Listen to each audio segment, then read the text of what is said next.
Welcome everybody, my name is Marcus Stone, and in this video you will learn how you can add a new contact or even how you can message a new contact on WhatsApp.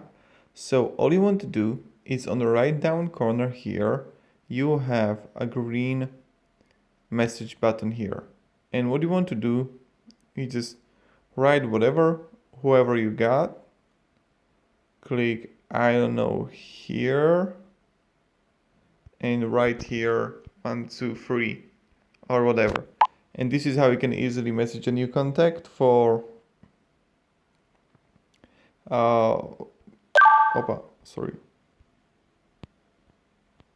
and really it's always connected to your contacts in your mobile phone, so that's pretty good.